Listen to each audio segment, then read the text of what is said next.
কিছুদিন ধরেই না আমি একটু বেশি ব্যস্ত হয়ে গেছি মনে হচ্ছে। এখন কাউকে না ফোন আর করা হয় না, শুধু একমাত্র ফোন করি রাস্তায় হাঁটতে হাঁটতে আমার বাবা মাকে। আর সেরকমভাবে কারোর সঙ্গে কিন্তু ফোনে কথা হয় না, একটু বেশিই ব্যস্ত হয়ে গেছি মনে হচ্ছে। তো আজকে অনেক দিন পর আমার এক পুরনো বান্ধবী আমাকে ফোন করেছে, বলছে কী রে, তোর কোনো পাত্তা নেই, তোর কোনো খবর নেই।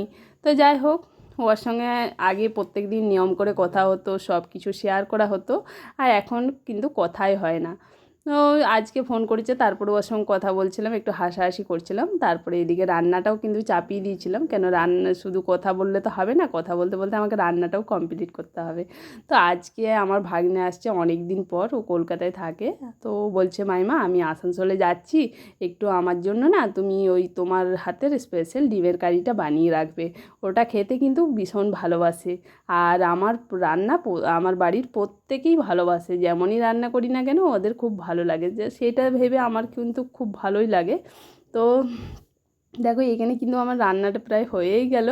আজকে ডিমের কারি বানাচ্ছি রাত্রেবেলায়। প্রত্যেক দিন না আমি আমার লাইফটাই ব্লগ ভিডিও দিতাম, এখন কিছুদিন ধরে আমার ভিডিও দেওয়া হচ্ছে না, ওই যে বললাম আমি একটু ব্যস্ত হয়ে গেছি।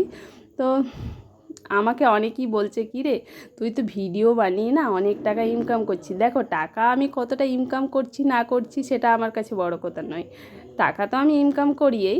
তো আমার কাছে বড় কথা হলো যে তোমরা যে আমাকে এত ভালোবাসো, সেটা আমার কাছে সব থেকে বেশি বড়, টাকার থেকেও মনে হয়।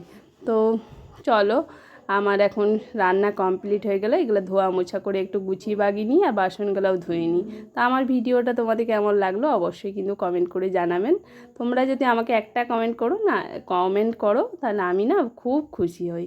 তো চলো, টাটা বাই বাই, সবাইকে বলি গুড নাইট, ভালো থাকো সুস্থ থাকো। আজকে এই পর্যন্তই, নেক্সট ভিডিওতে আবারও আপনাদের সঙ্গে দেখা হচ্ছে, টাটা।